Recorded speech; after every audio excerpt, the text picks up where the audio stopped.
তো এখন বাজে হচ্ছে 5:45 আর আমি ঘুম থেকে একটু আগে উঠেছি, কিছু খাওয়ার সময় পাইনি।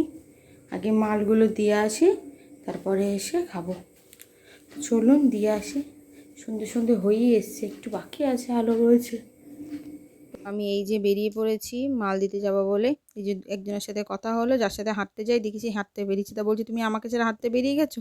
বলছে না না, হাঁটতে বেরিয়েনি, কাজে বেরিয়েছি। তো গল্প করে নিলাম, গল্প টল্প করে আর এই যে মালটা দিয়ে এলাম। মালটা দিয়ে এসে এইদিকে চা বসিয়েছি আর ওইদিকে একটু চিড়ে ভাজা করছি। চিড়ে ভাজাটা কবে থেকে খেতে ইচ্ছা করছে, কিন্তু সময় আর পাচ্ছি না যেটা ভাজবো।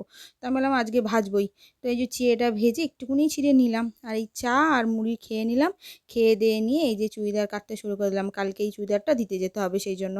তো এই যে তাড়াতাড়ি করে চুড়িদারটা কেটে নিয়ে আরও কটা মাল কাটলাম, কেটে টেটে নিয়ে তারপরে আরেকটু ঘরের কাজ ছিল তো সেইগুলো সেরে নিয়ে আর এইদিকে বাসন মাজতে এসেছি।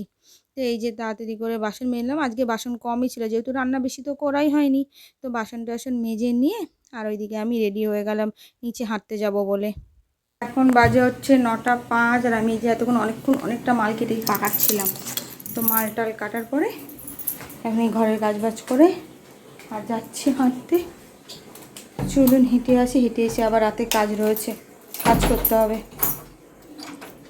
তো এখন বাজে হচ্ছে 10:15 আর আমি হেঁটে বাড়ি এলাম। বাড়ি এসে এই যে মাছের মাথার বাটাটা যেটা ছিল ভাজা আর ভাত গরম করতে দিয়ে খেয়ে দিয়ে নিয়ে বাকি বাসনগুলো সব মেজে নিলাম, মেজে টেজে নিয়ে আর এই যে আমি কাজে বসে গেছি। যে মালটা তখন কাটছিলাম দুপুরবেলা, তো সেই মালটা এই যে করতে বসে গেছি। মালটা হয়ে গেছে, যার একটা মাল কাটছিলাম সেটাও করে নিলাম। করে নেওয়ার পরে এই যে একটা চুড়িদারের প্যান্ট ধরেছি, তো এই প্যান্টটা করে নিলাম। একটু বাকি ছিল প্যান্টটা, তো প্রায় 2টো বাজে এখন। তো এখন এই প্যান্টটা রেখে আমার আজকে ঘুম পাচ্ছিলো, যেহেতু কাল তো রাতে ঘুম হয়নি, তো এই জন্য ঘুম পাচ্ছিলো বলে তাই জন্য গিয়ে আমি ঘুমিয়ে পড়েছি।